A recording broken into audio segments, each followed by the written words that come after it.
Cześć i czołem, jak wiadomo już jesteśmy na kanale Kwadron, ja jestem Kamila Burzymowska, a dzisiaj moim gościem jest Marcin Pacześny, organizator Tattoo Convent.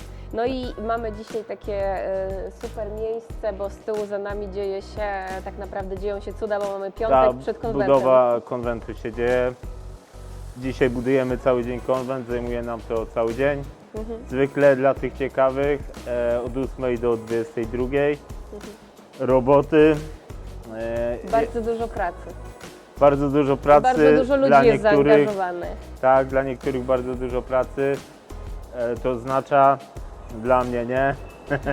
No nie, dla mnie też.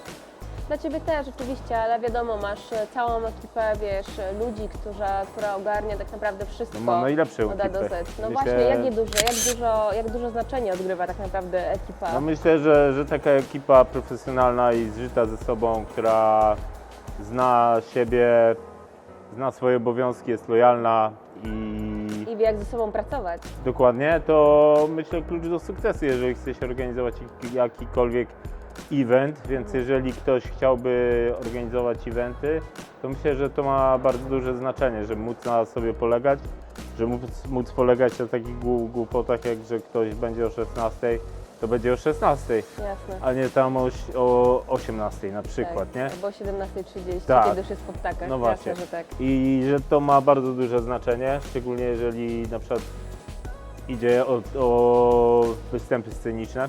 Jasne. Każda obsługa jest w ogóle bardzo Dokładnie. istotna. Chociaż czasami nie da się ich uniknąć, nie? Przy konkursach Jasne. na przykład. Jeśli chodzi generalnie o wydarzenia, to gdzieś tam ta obsługa jest z tyłu głowy i to, że wszystko może się gdzieś tam tak bardzo kolokwialnie wykrzaczyć i coś może się wydarzyć. Ale ta ekipa rzeczywiście gdzieś tam pracuje nad tym, żeby nie było żadnych... No dokładnie, no ja Powodzeń. myślę, że najważniejsza jest w tym wszystkim ekipa i tak naprawdę ten event organizuje ta ekipa i w sumie ja... Jesteś spokojny. Codziennie Tak, wstajesz, jesteś ja spokojny. nie wiem co tu robię, tak. Ja nie wiem co tu robię i właściwie i tyle, nie? Nie, ale to fajnie, to Ja tak myślałem, naprawdę że super. tak naprawdę myślę, że nawet gdyby mnie tutaj nie było i tak ta ekipa by zrobiła swoją robotę i to jest super. Uważam, że właśnie dojście do takiego poziomu jest czymś Niebywałym. no, ciekawym i Dla mnie fajnym. niebywałym, wiesz, że rzeczywiście możesz dojść do takiego poziomu, w którym organizujesz event i na dobrą sprawę mogłoby Cię nie być, bo on i tak by się odbył, wiesz. No Wiadomo, tak. że Twoja obecność jest dla nas w ogóle, dla osób, które gdzieś współorganizują to wydarzenie, bo każdy z nas ma tutaj jakąś rolę. Jasne. Jest oczywiście strasznie ważne, no bo to jednak Ty jesteś organizatorem i pomysłodawcą tego, ale rzeczywiście fajnie jest doprowadzić do tego typu momentu, w którym no, możesz, wiesz, spokojnie wstać i myśleć, to się odbędzie, wiesz. Dzisiaj się źle czuję, ale to się odbędzie, nie? Jasne, że tak. I myślę, że to zajęło wiele lat i te wiele lat było Różne. różne. Niektóre lata były bardzo trudne, niektóre momenty były bardzo trudne i nie mam co ukrywać, że to się jakby, jeżeli chce się robić coś na, powiedzmy ma się pasję i się tą pasję w życiu odkrywa i chce się ją robić na 100%, no to jakby zjada w życiu, nie? Zjada duszę Jasne. i to jest coś takiego, Musisz cały sobą żyć. jakby tak, tym, nie? dokładnie, trzeba być w pewien sposób obłąkany tym, co się robi, a niestety nie każdy bliski jest to w stanie zrozumieć, więc rozpadają się i związki, rozpadają się przyjaźnie, Takie relacje. znajomości, różne relacje, tak jak mówisz i nie ma zmiłuj po prostu, no bo Jasne, ty masz, żyjesz cały sobą masz tym, wizję co się po prostu, dzieje. nie? Rozumiem. masz wizję, musisz tą wizję zrealizować, w sensie nie musisz, ale jeżeli jej nie zrealizujesz, to nie będziesz samospełniony w życiu. Oczywiście. Więc uważam, że to jest bardzo, bardzo wycieńczające na dłuższą metę generalnie. Jasne. Realizowanie wizji. Ja bardzo zazdroszczę ludziom, którzy nie czują takiej potrzeby realizowania czegoś takiego w swoim życiu, bo część ludzi ma taką potrzebę, część ludzi nie ma i to jest okej. Jasne. To jest okej. Ale chciałbyś być zwykłym Kowalskim, Myślę- który nie ma takich potrzeb. Myślę, że czasami tak, bo generalnie jeżeli moje życie kończyło i zaczynałoby się w bardzo prosty sposób na tym, że mógłbym sobie spokojnie na przykład pracować nie wiem, od 7 do 15, Do 16 jest. albo od 8 do 16, cokolwiek w tym stylu, potem być spokojnym generalnie. Wracasz do domu i wiesz, i mózg Tak. masz wyłączony. Potem dzieci, wiadomo, rodzina i tak dalej. Myślę, że czułbym się dużo spokojniej, dużo łatwiej byłoby mi wiele rzeczy ogarnąć.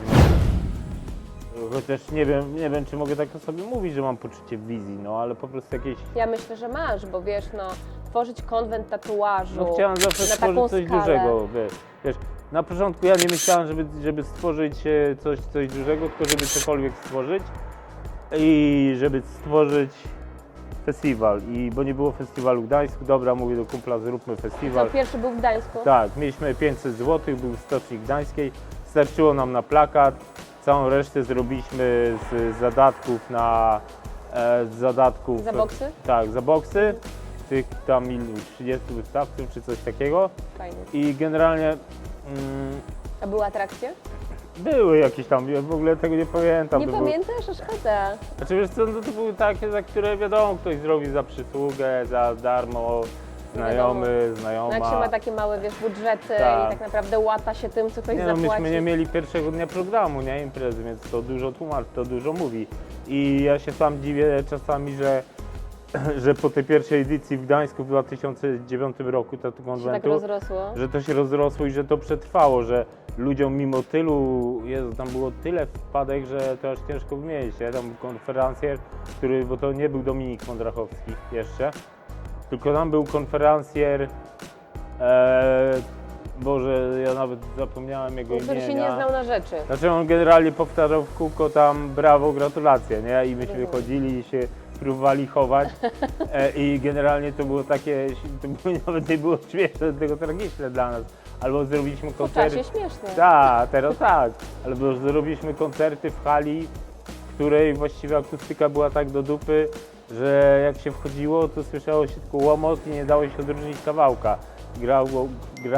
Grała wtedy Schizma i Analogsi. Naprawdę Schizma grała na pierwszym Tak, konwencie. tak. Fajnie, to już jest sukces. Tak, no jakiś jest, nie?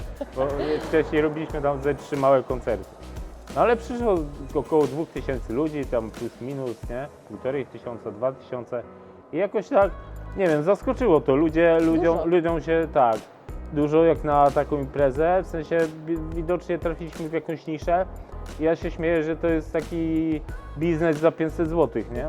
I potem zrobiliśmy kolejne te gdańskie konwenty, ja chciałem się rozwijać, kolega nie, więc się rozeszliśmy.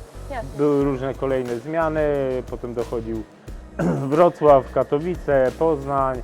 W tym roku doszło mnóstwo miast i No w właśnie, ogóle w tym roku się strasznie rozrosłeś. cała Macki galaktyka. normalnie wypuściłeś, no po prostu Tak. wszędzie, po całej Polsce. Tak, w tym roku cała galaktyka, wiadomo, jeszcze teraz startujemy w kosmos z Tattoo Conventem. No wiadomo, jak zawsze. Tak, chcielibyśmy opanować Układ Słoneczny i nie tylko. Chciałbym, żeby wszędzie były Tattoo Conventy, jak żabki. Dobra, i tak się śmieją, że jesteśmy biedronką tatuażu, ale jak dla mnie to jest, To jest komplement, bo komplement. jesteś w stanie rzeczywiście, wiesz, być w każdym mieście i w każdym mieście spowodować, że ludzie w tym mieście danym będą chcieli przyjść na to wydarzenie, zapoznać się z tym, co proponujesz, bo wiesz, proponujesz jako konwent bardzo wiele, bo na samym Tattoo Konwencie dzieje się mnóstwo atrakcji, nie tylko te, które się dzieją na scenie, ale są też jakieś takie tematyczne miejsca, jak na przykład strefa hotball. No tak, dokładnie, wiesz, przez te lata doszliśmy do takiego momentu, że tatuaż stał się, na początku ten tatuaż był mega mało powszechny, żeby zebrać 30 studiów trzeba było pisać do tego listy, albo na MySpace'ie, albo gdzieś tam. Na nie? MySpace'ie nawet chciałeś, o Boże, to już takie naprawdę zamieszkłe No. czasy. I 2009, że tam w ogóle jakieś dziwne akcje, No. ale w tym momencie jakby potem tatuaż w pewnym momencie, że tak powiem, wystrzelił w Polsce i okazało się, że ten tatuaż mają ludzie z różnych branż. Ten tatuaż stał się akceptowalny, przynajmniej w dużych miastach. I tak naprawdę misją Tattoo Conventu przestało być i przestaje być w tym momencie samo jakby wspieranie sceny tatuażu, to znaczy to też Jasne, zawsze. za każdym razem. zawsze będzie Jasne. jakby ten tatuaż, ale jakby przestało być clue to, żeby sprawiać, żeby tatuaż był bardziej dostępny, nie? Ale Bardziej... już sam się stał bardzo dostępny. Dokładnie. Więc naszym tutaj takim podejściem jest, że to jest po prostu stał się festiwal spotkań, festiwal rozrywki.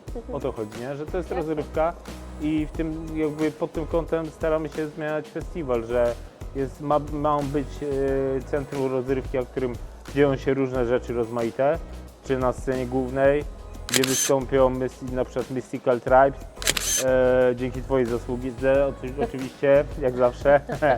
I wystąpiło mnóstwo niesamowitych dziewczyn w ogóle albo grup pokazowych.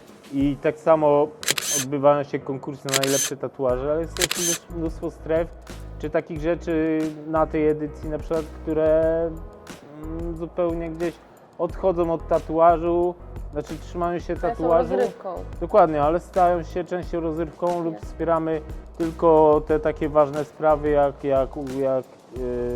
pomoc dla Ukrainy, wywieszamy flagi, stajemy się gdzieś tam centrum takich międzyludzkich spotkań i wzajemnej myślę, pomocy i takiej, że tak powiem, spotkań po COVID-zie. O to chodzi, nie? Że ja uważam, że teraz, że po tym czasie zamknięcia w domach, my wszyscy potrzebujemy wyjść do ludzi i że to jest najlepsza psychologia dla nas wszystkich, żeby wyjść do ludzi. Tak, do ludzi, oczywiście że spotkania z ludźmi, szczególnie których tak bardzo lubisz. Tak, społeczne jakby gdzieś tam stosunki są najlepszym udowodnionym środkiem na to, żeby poczuć się lepiej. I warto ich mieć jak najwięcej. Więc Tattoo Convent sprawia, że można, nie? Że można się spotkać. Tak jak w zeszłym roku, kiedy tak naprawdę jako jedyny w Polsce organizowałeś wydarzenia po... No jeszcze tam Warsaw Tattoo Convention było, faktycznie, ale faktycznie tak. było oczywiście jeszcze Warsaw Tattoo Convention, przepraszam, było, ale byłeś pierwszy, generalnie, może o no to tak, chodziło. no to był hardcore, bo były 3 wydarzenia, 2 miesiące i tam było dużo zmian personalnych właśnie w ekipie. Dużo rzeczy się wydarzyło i dużo rzeczy w sensie mnie osobiście trochę podłamało. Jasne. Ale wiadomo, że to co podłamuje, no to tam powiedzmy, to jest, Buduje. no to jest chwilowe, nie? Rymowaniem się włączyło. Tak, dokładnie, buduje. To jest chwilowe i generalnie udało się z tego wyjść, nie jest jakiś tam ten. Jasne. No, ale... No i ekipa też, która pozostała, jeszcze bardziej utrwaliła się w sobie i jeszcze jesteśmy silniejsi tak naprawdę. Myślę, że jesteśmy teraz tak naprawdę ekipą, w sensie, tak. że jest dużo mniejsza ta ekipa, a tak naprawdę jest dużo bardziej zżyta i dużo bardziej, jeżeli ta ekipa jest mniejsza, tym lepiej, no po prostu, ja już teraz tego się nauczyłem, nie?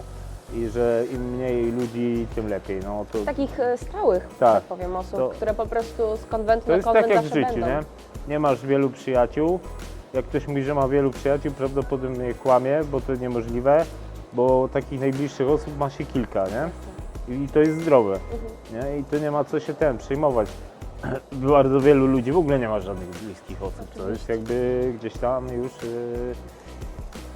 No to już jest trudniejsza sytuacja. No to jest trudne i smutne i przykre. Generalnie jeżeli można, to trzeba takich ludzi wspierać. Zeszliśmy z tematu konwentu na temat ludzi samotnych na przykład, nie? Właśnie. Jasne, ale też konwent nie odbyłby się, przepraszam, że Ci przerwałam, gdyby na przykład nie osoby, które ten konwent wspierają. Nie mówię tutaj o ekipie, tylko o na przykład sponsorach, bo oczywiście. W tym momencie masz bardzo wielu myślę, sponsorów. że właśnie tak, że mam bardzo w tym momencie od paru lat, zresztą tych sponsorów jest sporo, ale zaczęło się to wszystko od jednego sponsora, w sensie mam na myśli Quadron i faktycznie to nie jest tam, że teraz mówię to, bo to się ukaże na kanale Quadron czy coś takiego. Faktycznie, gdy zaczęliśmy dostawać ten konkretny sponsoring, to partnerstwo podjęliśmy z Quadronem. Zaczęliśmy mieć budżet taki, że mogliśmy się przenieść na przykład do hal wystawowych. Że A to bardzo dużo zmieniło. Dokładnie, że mogliśmy zacząć rozwijać ten konwent i wtedy przyszła ta taka moda powszechna na tatuaż, ona nam jeszcze bardziej pomogła i to spowodowało, że byliśmy w stanie być na fali mimo tych wszystkich różnych obniżek, depresji i tak dalej. To są takie rzeczy. A Kwadron wielokrotnie nas wspierał w różnych sytuacjach i przy różnych po prostu okazjach. Nie? Jasne i różnych dalej inicjatywach, wspiera, które tak. gdzieś tam I dalej powstawały w wspiera. międzyczasie. I też muszę powiedzieć, Kwadron jest zawsze największym naszym sponsorem i to nie ma tutaj Nie no dużo jasne, mówić. no Kwadron w ogóle jest rzeczywiście taką największą i najbardziej znaną marką, jeśli chodzi o branżę tatuażu w Polsce, więc Myślę, że mając... często też nie w Polsce. I nie tylko w Polsce oczywiście, jest to również Europa i tak naprawdę cały świat, ale jesteśmy w Polsce, więc mówię o Polsce No tak. i o polskim konwencie i rzeczywiście ta polska marka związana ściśle z branżą tatuażu wiele gdzieś tam zmieniła również na polskim tatukonwencie. Tak, bo myślę, że włodarze Kwadronu, nie wiem czy mogę mówić otwarcie, że Radek rozumie, prezes Kwadronu rozumie to, że to jest ekosystem, czyli że bez festiwali tatuażu, bez tego wszystkiego nie byłoby studiów tatuażu, nie byłoby pasjonatów tatuażu. Jest, samo nakręcająca się... Dokładnie, tatuaż. nikt by nie potrzebował sprzętu.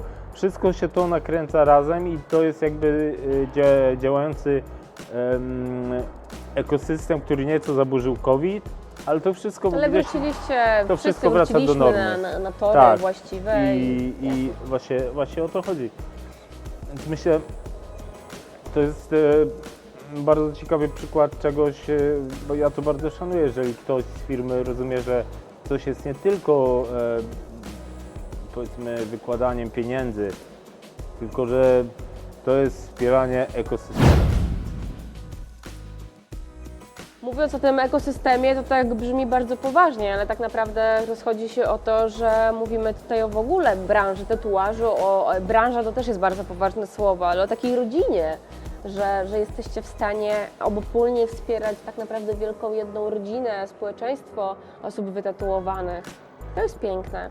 Ja myślę, że na pewno, że wszyscy razem dokładamy cegiełkę do tego, że Polska staje się krajem coraz bardziej tolerancyjnym. Odkąd te 10 lat temu pojawiłam się na pierwszym konwencie tatuaży, to właśnie poczułam. To, że ci wszyscy ludzie, którzy są właśnie wytatuowani, którzy są w jednym miejscu, są po prostu razem i nic ich nie rozdziela. Wiele ich łączy, ale to nawet nie ma znaczenia, co ich łączy, bądź co ich dzieli. Oni po prostu są ze sobą i to im wystarcza. I to zawsze było dla mnie najpiękniejsze, bo nigdy nie spotkałam się z tak dużym, z taką dużą miłością, z takim dużym wsparciem, jak właśnie w branży tatuażu, jak właśnie podczas konwentów tatuażu. To jest od zawsze było dla mnie czymś wyjątkowym i nadal jest czymś wyjątkowym. Natomiast, jeżeli rozmawiamy już o Kwadronie, to słyszysz Kwadron i co myślisz? Jaka jest pierwsza myśl, która Ci przychodzi do głowy, oprócz tego, że jest Rzetelność sponsorem? na pewno. Rzetelność, dbanie o klienta, dbanie o klienta nie jako o klienta, tylko bardziej dbanie o osobę, która zamawia, nie? Dbanie o partnera też jako osobę, a nie jako po prostu zwykłego partnera. I myślę, że to mi przychodzi na myśl, jeżeli myślę o Kwadronie, jako marce, która jest po prostu przyjazna ludziom. W ogóle wszystkim. Tak. Nie tylko jako Tobie, jako organizatorowi, ale jako klientom zwykłym. Że to jest po tatuażom. prostu przyjazna marka i też ja zawsze się śmieję, bo tutaj chłopaki się montują i wielu znam, przybiję pionę, spytam co u nich, jak się czują i w ogóle. I to jest super i generalnie jestem bardzo dumny, że mogę ich znać. I jestem też dumny oczywiście ze swojej ekipy, która jak zwykle wykona kawał dobrej roboty. Tu w Poznaniu już wiem to, bo nie może być inaczej po prostu. Zawsze jest super. Więc jakby Oczywiście, że tak. A jakie Tobie emocje towarzyszą przed tym konwentem? przed tym konwentem. Wiesz, No bo słyszałam, że to jest, mimo wszystko, nigdy nie sprzedałeś chyba tak wielu boksów, tak? nie sprzedałem, bo tylu stoisk. Nie wiem jak to się przełoży na frekwencję, zobaczymy. Zobaczymy czy ludzie Ale są... to już jest sukces. To już jest sukces i nie wiem jak ludzie się Nie wiem, czy ludzie po COVID już są tak skłonni do chodzenia na różne wydarzenia. W zeszłym i tak. roku byli, więc myślę, że w tym też będzie. Tak, nie, no to na pewno. Kwestia jest taka, że to, no jest to rekordowy konwent, jaki udało się zorganizować. Fantastycznie, gratuluję. Dziękuję bardzo. I jestem dumny z siebie, z ludzi, którzy przy tym pracowali, bo to wymagało pracy wielomiesięcznej i tak dalej. Do tego otwieranie dodatkowego portalu związanego z tatuażem i tak dalej, różne inicjatywy poboczne. Tak, I oczywiście. to trochę człowieka może zniszczyć, aczkolwiek A czujesz stres? no, trochę tak. Serio.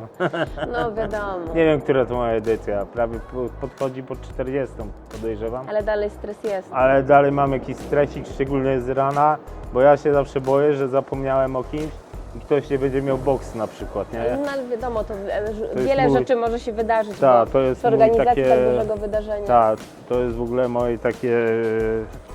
A to coś śni ci się to po nocach? No czasem tak, no. Mi się czasami śni, wiesz, że budzę się na przykład na konwencji, znaczy budzę, nie że budzę, że wstaję po śnie, ale budzę się, że tak powiem, że jest godzina, nie wiem, 16, ja nie zrobiłam zdjęć. No. Wiesz, No, takie sny mam. Też mam sny, że zapomniałam o promocji, a zostały 2 tygodnie, a nic nie jest promowane na przykład i tak dalej. No, Ale to chyba tak już musi być. zdarza się, nie? To jest część tego. Ale to ciekawe, bo wiesz, nie zdarzyło, na pewno mi, ale myślę, że i tobie nie zdarzyły się nigdy takie momenty, kiedy rzeczywiście coś było niedopilnowane. No nie. Zawsze wszystko da się ogarnąć. Nie, no to jest kwestia tego, no, że po prostu jesteśmy profesjonalistami w tym, co robimy, więc dlaczego mamy... Miało być inaczej. Tak, dlaczego mamy popełnić tak szkolne błędy i jeżeli, nie wiem, czy musimy kończyć, czy nie powoli. Musimy. Właśnie, więc na koniec chciałbym powiedzieć po prostu, że pasja w życiu jest ważna, wizja jest ważna, tylko jeszcze ważniejsze jest, żeby nie dać się jej pożreć całkowicie, bo wtedy zamiast zrealizować coś, to po prostu nic nie zrealizujemy. No siebie może nie do końca zrealizujemy. Nawet Z jednej strony myślę, że zrealizujemy zniszczymy nasze, siebie. wiesz, marzenia, ale rzeczywiście jest tak, Mo- że Może zniszczymy siebie po prostu. psychicznie nawet. Tak. może trochę tak będzie. Ja Ale myślę, że myślę, że bardziej mimo wszystko, Tak. nadal jest tak, że jesteś spełniony w tym, co robisz. Ja tak się No, czuję, naprawdę. ja się tak czuję. Wiesz, Tak, mimo tak to wszystkich- zawsze wyczułam, jak rozmawiam z Tobą, że mimo wszystko, wiesz, jesteś dumny z tego, co osiągnąłeś i masz absolutnie całkowite prawo do tego, żeby być, bo to dla mnie Dzięki od wielkie, zawsze Kamila. było, wiesz, Jestem czymś Ci bardzo wdzięczny wielkim. i też jestem dumny z siebie, ty wiesz. Dziękuję bardzo. Więc Moja tak, to droga. myślę, że mówiłam, że musimy kończyć, bo nadal czeka na nas dużo pracy. Tak jest. I na Ciebie, i na mnie, i na wszystkich, którzy tam z tyłu za nami pracują. Ale dziękuję Ci bardzo za poświęcony Dzięki. czas w tym newralgicznym momencie, w którym, wiesz, jest piątek wieczór, a jutro masz konwent. Więc Dzięki. dziękuję Ci jeszcze raz bardzo i Dzięki, Kamila. jasne. I do zobaczenia za tydzień. Hejka.